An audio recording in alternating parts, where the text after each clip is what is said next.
ଆଜ୍ଞା 13 वर्ष धरी नुआ राशन कार्ड लोक दि जा नथिला आम सरकार जो आसला 17 लाख लोक अप्लाई करथिले राशन कार्ड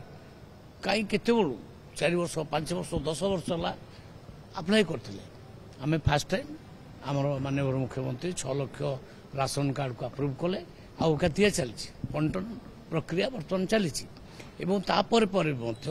आहरी 15 लाख आउ राशन कार्ड अप्रूव हो सारा आपड़ जाणिक खुशी हे EKYC कला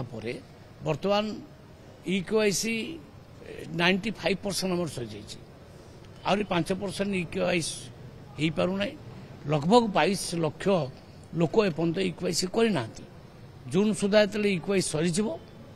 प्राय 20 लाख लोक बलिबे सेगुड़ा को आम कैंसल करूँ कारण जी EKYC को न आसो आम बाध्य कैंसल कर जोड़ा कैंसल हम से पुणी नुआ लोक दि जा हाँ EKYC सर देखो अप्लाई तो करेंगे से मना करार ना किंतु तार योजना कौटी खरा होटी कौ टेंट भर सेटा देखा सुविधा आम देखा ना नहीं तार तो डायरेक्ट पोर्टाल जाकि खोला अच्छे सीएस केन्द्र भी अप्लाई कर ब्लॉक रे अप्लाई कर ऑनलाइन एटा अप्लाई ऑनलाइन अप्लाई करिया पड़ो तापर आम सर्वे करूँ एलिजिबल लोक मानक आम कार्ड दब शुणु सबुठे हो पार सीएस केन्द्र हो पार ब्लॉक रे हो पार MI ऑफिस रे हो पार समस्त ब्लॉक रे शुणु आज्ञा ब्लॉक टा